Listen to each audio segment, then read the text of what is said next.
All right, so you've downloaded Atom. It's in your downloads folder, which is great. But now you need to move it. Make sure it goes into your applications folder. All right. Once it's in your applications folder, you just start it up. We need to familiarize ourselves with it and install some packages, some special plugins to make it behave the way we want it to. All right, well, it's opening the project that just had opened. Not helpful. Okay. Where's my welcome?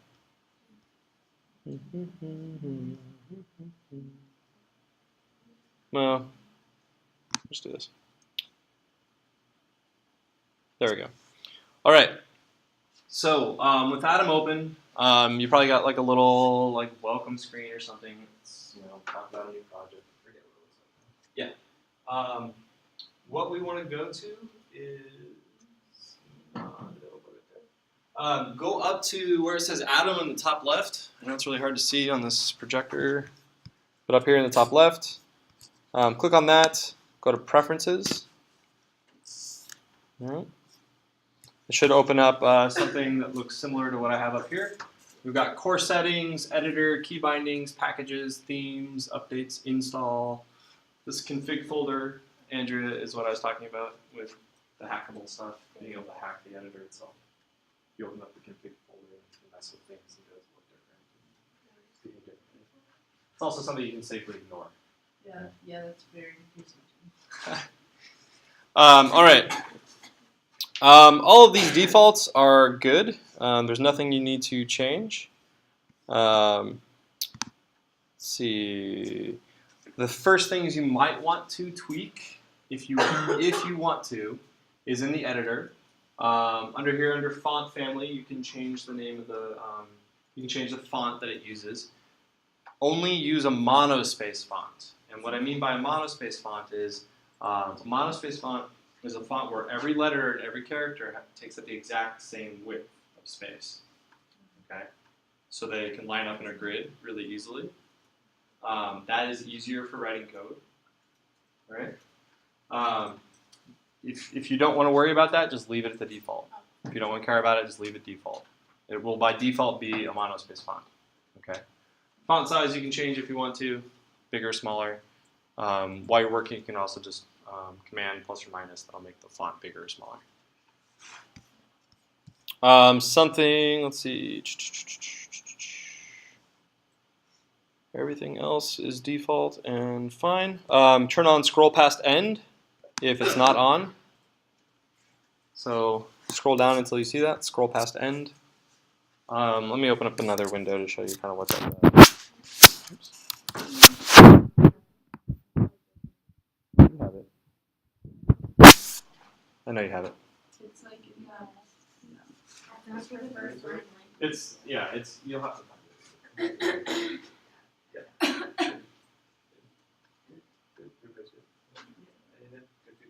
Okay, I can't find it. Good. It's past. Oh, never mind. It's okay. Right. Let me move this over. All right. So scroll past end. That just lets us, if we end up with a lot of text that ends, it lets us go past the end of our document and keep scrolling. Otherwise, it normally wouldn't let you. Like if you wanted, like I'm most comfortable working when the text is sort of up here in the top half of my screen and not having to look down here at the bottom. This will let you scroll so that you can move that text around wherever you want it. Show the indent guide, make sure that's on. Show invisibles, make sure that's on. Show line numbers, make sure that's on. These line numbers, every line will end up with a number. I'll show you what I mean. Let me save this as an HTML file. Well, I don't want to get ahead of myself. So you can see right up here, this one's got a 1. I can open up let me open something that has more in it.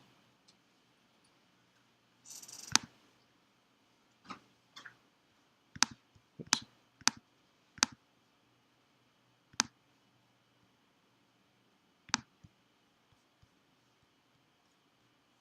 just as an example. So you can see here that, lines 1, 2, 3, 4, 5, 6, 7. 7's got a lot of stuff in it. 8, 9, 10, all the way down until we get to the bottom. And then this is what I mean by scrolling past the end. If I turn off scroll past end, I can't scroll past that bottom where the text actually ends, where the content of the file ends. I can't scroll past that. Okay? Turn that on. Now I can scroll past it. This indent guide, these are these lines that will help you match up elements like opening and closing tags, which we're going to talk about. Turn them off and it's harder to see kind of how things line up. So keep them on. Show invisibles. Invisibles are these characters that govern how your document is formatted. You have invisibles in Word, like if you're writing an essay, right, and you indent something, it's not actually blank space. There are special characters in there that take up space that move your text over. It's just by default Word has them turned off. Okay? Because we're dealing with, we need to know everything that's in our document. Right? For us, it's not a matter of just the stuff that people can see. It's like there's a browser, there's a bit of software that is interpreting our HTML and our CSS. And so we need to know if there's anything weird in it. So make sure show invisibles is turned on. Show line numbers, I mean, that just makes sense. That way if we have problems, we know where to go. Soft tab, soft wrap. If you want, you can turn soft wrap on. What soft wrap does is, see how everything is sort of adjusting and pushing to a new line? We get these little spaces between the line numbers. With soft wrap on, that's what it does. If we turn soft wrap off, then it'll extend to the right. It'll just get sort of hidden. I don't like that when I'm working on code. I want to be able to see everything without having to move my window over to the right. So I always have soft wrap on. Okay. The rest of these you can keep. The rest of these you can keep default. The next thing that we're going to do is packages. So these are the packages that we need to install. There's Emmet. You can install Minimap. We need to open in browser. Forgot about that. I think I need to finish the list on the website actually. So in order to install these, go down to the very bottom where it says install, and then under this search, I want you to type in Emmet, 2 M's, 1 T, right? And it will do a search for this package, right? And it's going out to a website, and it's looking at the website and figuring it out from there, and loading it from there.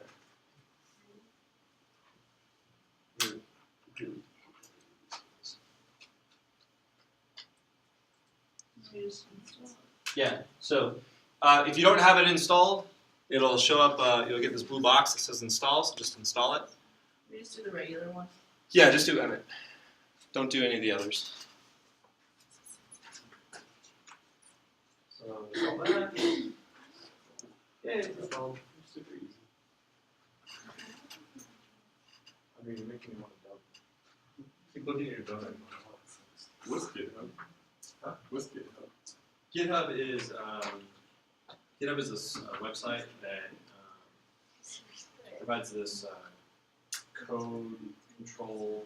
It's called version control for software. Alright. So It's like a portfolio thing. it's One of the journalism interviews as a map was like asking for GitHub space. oh yeah, yeah. No idea what it was. No, it's not portfolio. It's if you write code or do anything like that, you want to keep it in. I mean, GitHub is a specific service that does it. Git is the technology and open source that controls it. And what it does is it lets you, if you're working on code, let lots of people work on code without people overriding or causing mistakes to happen. It gives you control over what different versions you have. Okay. All right.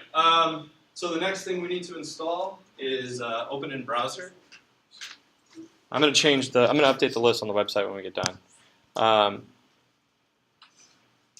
Open in browser 0.47. So go to install and type in open in browser. It's by I don't know. Mag V. Coleman? Kaleman? I don't know. What this does is it gives you the option in your contextual menu called Open in Browser. That contextual menu is just your right-click menu. So if you right-click on a document, right, it'll let you open it in the browser. So it'll automatically open that file in the browser, whatever your default browser is. Very useful, very handy. So get that installed if you don't have it already installed. Okay, open the browser. Another really good one is Pigments here. Install Pigments.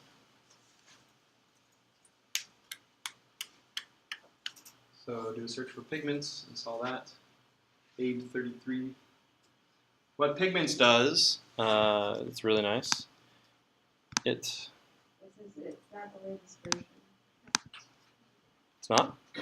It's not the latest version available for the package.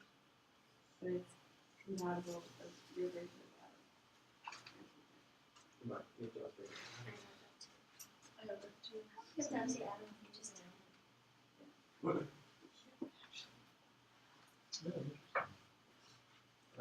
Go to Adam. It's already downloaded. But it's just Go ahead, check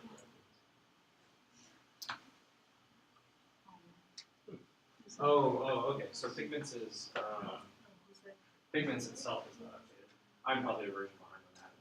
You guys have the most current one. Although I just downloaded it too. So We still download it? yeah, still download it. It'll work fine. So what you see these colored circles over here on the right? Right? These colors are this code. This is called hexadecimal, right? It's a 16-bit number, bit technically, but it's a 16 base number, all right? Numbering system, and it governs how colors. It's one of the ways to govern how colors are encoded on the web. Browsers interpret this little 6-digit number as RGB, red, green, and blue. The first two are red, the second two are green, and the last two are blue values. Okay. The hashtag tells the browser that it tells you and the browser that it's hexadecimal. It's not just some goofy hashtag. But pigments, that plugin Pigments will actually let you see what the color is. Now by default, Pigments is going to just make, it's going to like highlight the code with the color. I tweaked it to make it do circles. I can show you that. Under settings for Pigments, where'd it go? There we go. Under settings for Pigments, so if you click on the settings, the little gear on Pigments, you can come down and play around with some of the settings for Pigments. Let's see, I think it's all the way at the bottom. There we go. Marker type dot. There's a bunch of others. So if I change it to native background, it does background. If you like that better, you go with that. Underline. I just like the dots. There's square dots. Actually, I kind of like that. So just pick one you like. You know, I don't care what you use. Okay. Doesn't matter to me. No. All right. This is okay. So if you come to Pigments under packages. what we just downloaded. Yeah, the one you just downloaded called Pigments. Click on the settings. So it's the settings for Pigments, and then scroll down until you find something that says marker type. It's kind of down towards the bottom or in the middle here. Marker type. Just click on that and change it to whatever you want. And that just changes how colors are displayed for the hex codes. What's the Which one? difference between native and like regular? Like there's native dot and then there's this dot. I don't know. Native would be the OS operating system, and then the regular one I'm assuming is probably just like Atom or something. I don't know. Which one do you like? Native. I just switched it to square dot. I had it just on dot. Like this. Oh, okay. So yeah, so this dot, like square dot is a little bigger. Native square dot is a little smaller. What You do know. the dots mean? What do the dots mean? There's a color. You not listening when I said that? No, I'm paying very close attention, but I'm also trying to do this too. Right. So let me zoom in on it. Yeah, make it a little easier to see it. All right. This the 6-digit number is hexadecimal. Okay. So it uses letters. It's alphanumeric. It uses. Did you hear that part of it? Yeah. Yeah. I was like hexadecimal, like what? Hexadecimal is the way that colors are represented when you're writing HTML and CSS. Okay, it's one of the ways. It's the primary way. Hexadecimal is alphanumeric, so it has characters and numbers in it to represent its numbers. Okay. The thing to remember about it is that it's always going to be six numbers, or 6 characters. The first 2 is your red value, the second 2 is your green value, and the last 2 are your blue value. Because color on the screen is represented by RGB, right, by light. We know it's a hexadecimal because it has a hashtag in front of it. Okay? That makes sense? Okay. Does that me or you? Okay. All right, and then the dot is the display of that color. That's what that color is. Oh, so like what those letters end up Yeah. describing Okay. All right. Another good package to install is this color picker. What this color picker does is it gives you this. Over here. Gives you this overlay when you want to pick up colors, so that you can actually see what that color is and not have to sort of guess. Who's that one by? Thomas Lindstrom. Color picker 222.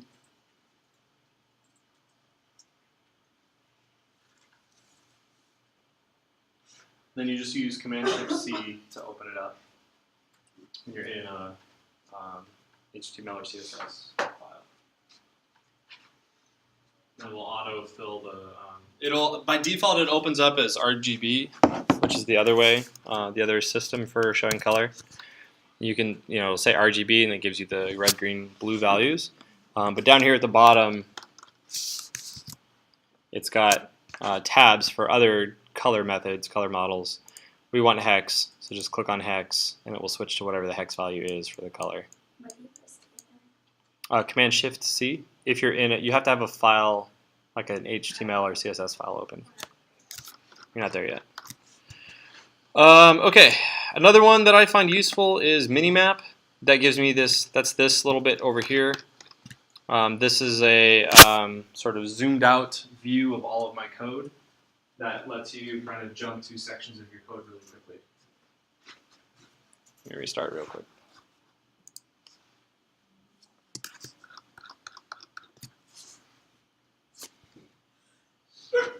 Zoom tight. Oh, it's not going to open what I had open. That's nice of it. There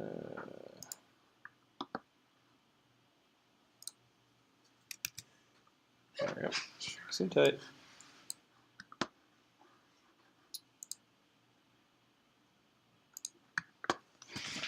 Who is this app made by?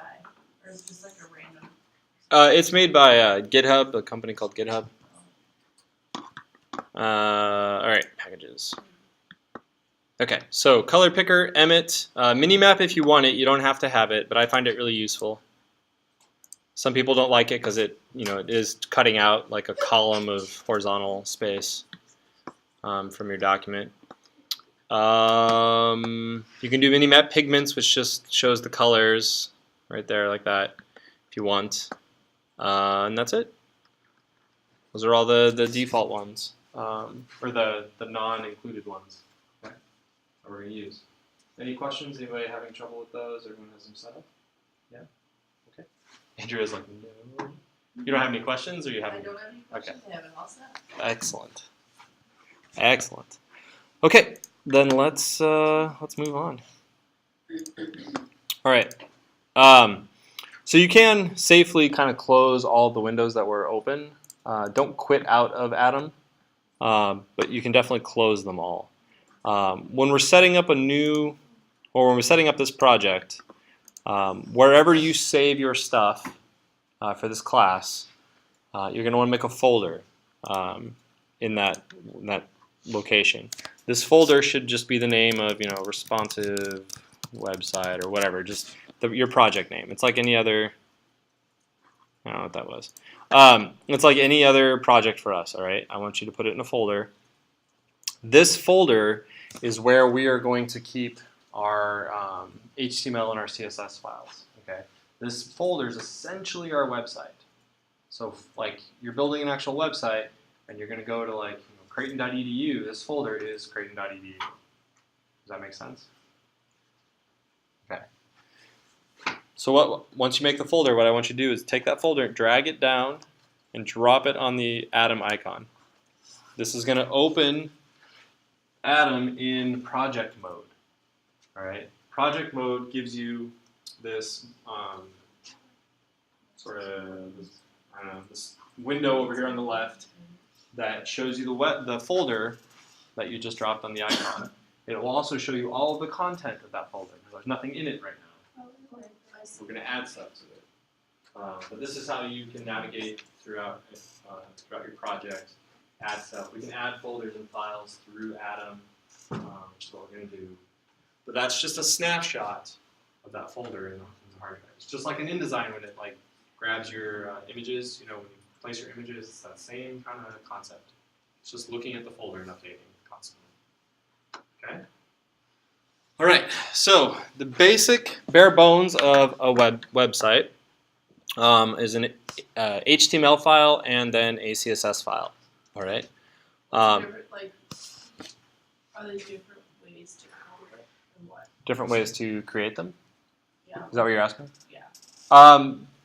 Yeah. There's, it's different ways to write them. There's really only one way to create them. You just save a file with the HTML extension and the CSS extension, which I'm going to show you how to do right now. Yeah. What's the difference between those two though? And I'm going to talk about that right now too. Oh, okay. You're getting a little ahead of me. So HTML stands for Hypertext Markup Language.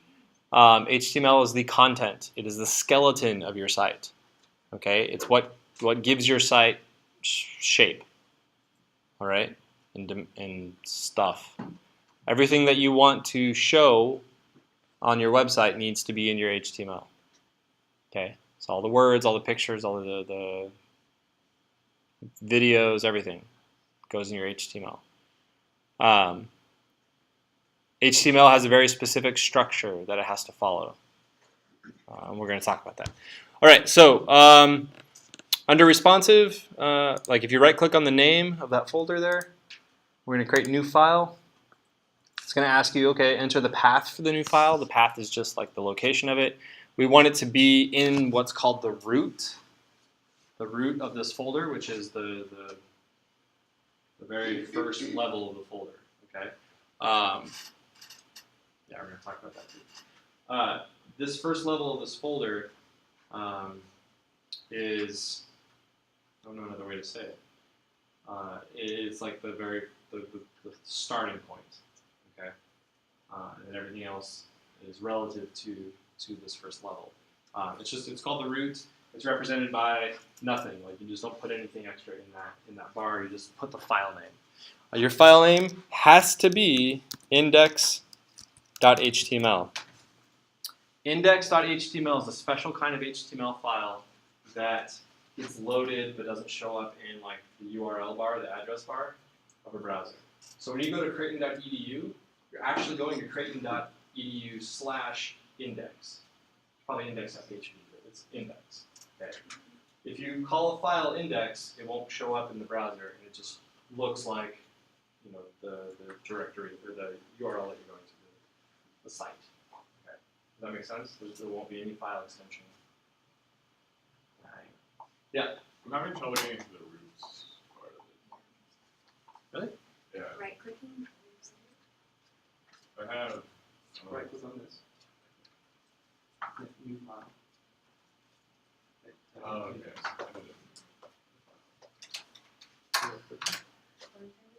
You're just left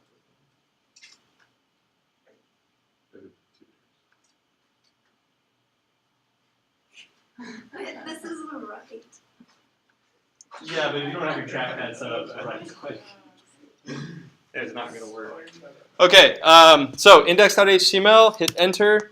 This creates a file with the name index.html. Don't just write index.html inside of a file. Okay, that tab should say index.html. Okay, if it says untitled, then you're just in some generic file, and it's not an HTML file. Yeah. Yeah, mine says untitled. Okay, close it.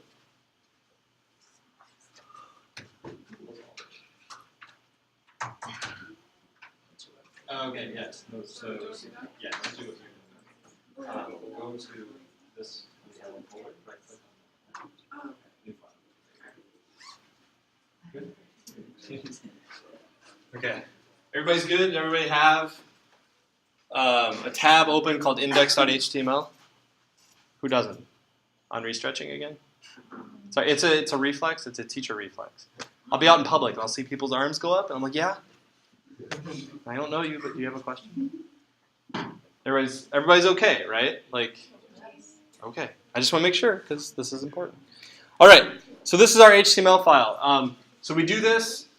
We create it that way so that it is considered to be an HTML file. There's lots of special characteristics that the browser, or that Atom is going to do for us because it knows it's an HTML file. You can double check the encoding, so the type of file that it is. You can double check by looking at the bottom right-hand corner of your text editor of Atom, and it'll tell you what type of file it is down here, right? So for it says HTML. It says LF UTF-8 HTML. You can ignore these first two. That's just other encoding information. It doesn't matter to us right now. But the extension, the type of file we have open, will be displayed down here. All right? That's how you double check it. But it should also show up in your tab. And then the name of the file will be here, and then the location of the cursor is here, bottom left. So look, yeah. So the blue blinking cursor. That's where you're going to be inputting text. That location shows up here. Right now we are on line 1, column 1. Right. This is also why we use a monospace font, so that we can write on a grid. All right. Okay. All right. So fun things about Atom. Actually, let me turn off Atom real quick. Or not Atom. Let me turn off Emmet real quick, so we can kind of see what's going on. Disable. All right. All right. So with Atom disabled, if I type in HTML, oh, it did it anyway. Well, yeah. Okay. This. Never mind. I was thinking something else. We're not ready to talk about that yet. Okay. Anyway, sorry, I was getting way ahead of myself. So with this HTML file, I don't need settings open either. We're not there. Like I was saying, there are very specific ways that an HTML file has to be written. Okay, there's a template that it has to follow. Inside every HTML file, there are elements. Okay, these elements are the different ways that you organize and display information or content. Okay, there's all kinds of different elements. We're not going to go over all of them because there are lots and lots and lots. All right, a good resource is the Mozilla Foundation's HTML reference.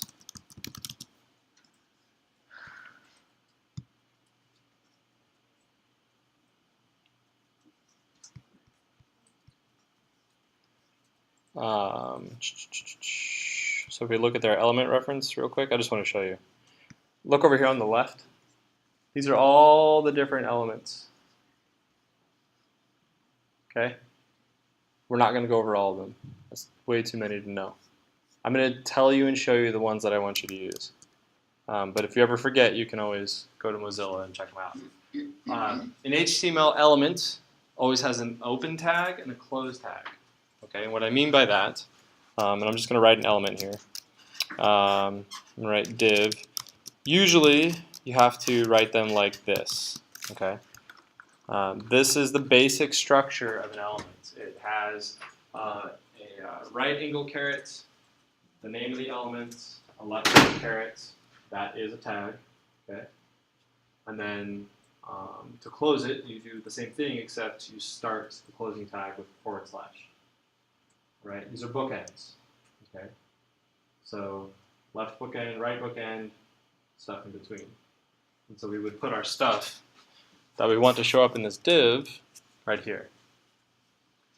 Divs are the most basic generic elements, right?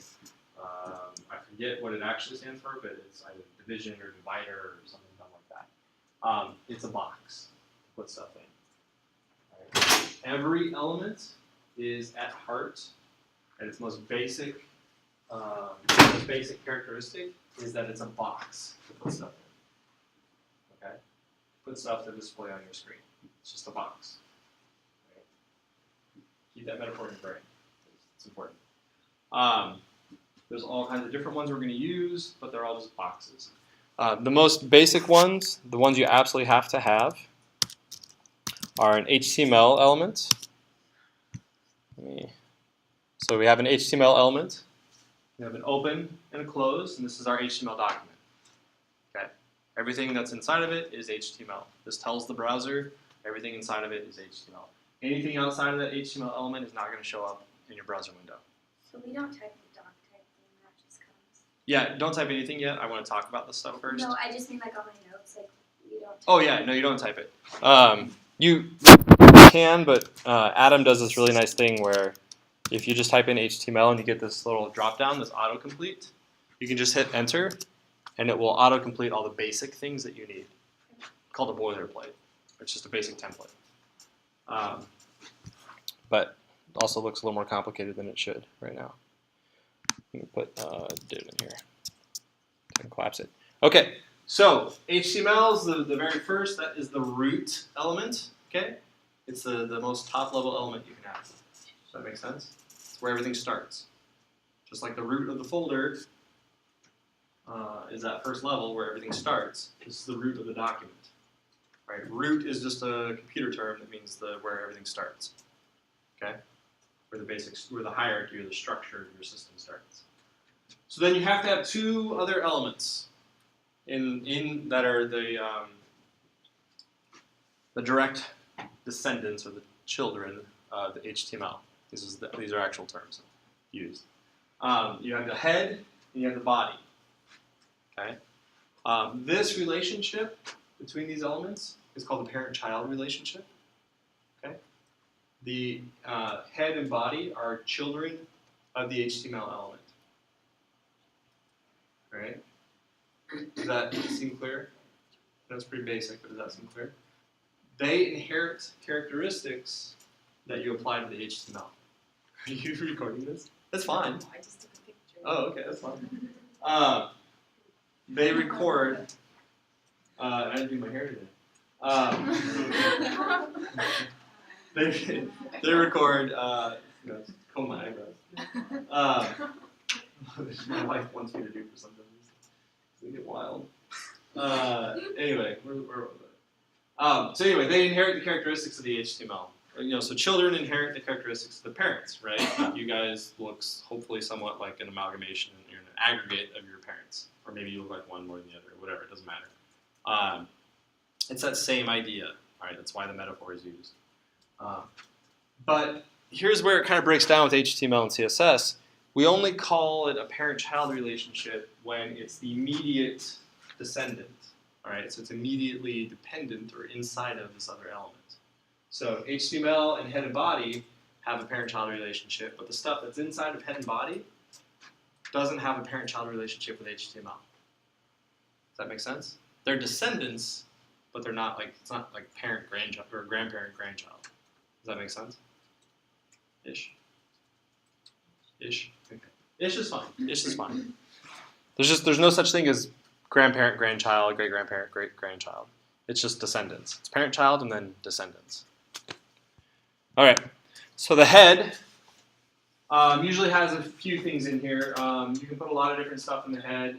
The head is just meta information or special information that the browser uses. Okay. It's not stuff that's going to get displayed on the screen. It's just like settings for the browser. This meta character set, char set, character set is UTF-8, which is just Western Latin. All right, there's all these different ways of encoding the languages of the world. UTF-8 is Western Latin. It's the alphabet we use. It's just telling the browser which sets of letters and numbers that we're going to be using and displaying. That's it. It's pretty basic. Title, this is what shows up in the tab of your browser. So if you leave this blank, nothing will show up in the tab of the browser when you open this page in a browser window. Does that make sense? Okay. So like for this project, we would do something like, Alex's portfolio, or something like that. Then the body tag. The body tag is what actually shows up in the browser window. It's where the content gets displayed. Anything inside the browser, anything inside the body element, it shows up in your browser window. I know it's a lot. I know we're all tired, but oh well. I can't do anything about it. Everything that we're gonna do, we're gonna stick in here. Okay. There'll be a couple of things that we need to do in the head, like tell it which CSS file to use, because it needs to know that. But that's later. All right. All the other content is going to show up over here. Okay. Oh, one thing about Atom. So you guys see this blue dot right there? It turns into like a blue X when you mouse over it. That tells me I haven't saved this file yet. Okay. So if you're making changes and then like you jump over to the browser and you want to see those changes, if they're not showing up, double check that you don't have any blue dots on your tabs. If you have blue dots, that means you need to save the file. Save the file, then go back to your browser and you can see it. So I'm just going to save it. Disappears. Just updates this file with the changes I made. Okay? All right. I'll make the text a little bigger here. Okay. Let's see, where do you go from here? So the elements that we're going to use the most. Oh, actually, no. I know where we're going to go from here. The other thing I want to talk about is organization of the HTML. In order to show the parent-child relationship really easily, what time is it? Anybody know? Oh, we're almost done. Okay, well, this will be our last thing that we do then. Last thing I talk about, and then we'll be done. We'll code on Tuesday. In order to show that parent-child relationship very clearly, so it's easy to find problems, or easy to understand, or easy for me to come over and look and see immediately what the structure, like how you've organized your HTML, you need to make sure that you're indenting correctly. Okay? So you guys see how head and body is indented one level from HTML? All right? That tells me that head and body is a child of HTML. And then the stuff inside of head and body is indented one level from those elements. That shows me right away, very visually, that stuff is a child of those elements, and so on and so forth. So as we start adding content and as we start nesting, like Matryoshka dolls, the tiny little ones inside of bigger ones, right? Onion skins, whatever metaphor you want to use for layers, right? They all need to be indented correctly, right? If they are siblings, like the meta and title are siblings, because they exist at the same level inside of a parent, then they need to be lined up, all right? I will grade on indentation, because it's just like layer organization in Illustrator and Photoshop. Does it directly affect how images will look, or it just helps? No. Okay. No, it just helps you to be able to read the file. The only times it will affect is if you don't have a closing tag in the right place, and that can get confusing if you're not indenting correctly, like where your closing tag should be. There are lots of different conventions for how to handle that, but most common is if you have a really short thing, it's okay to put the closing tag at the end. Like this, have everything on one line.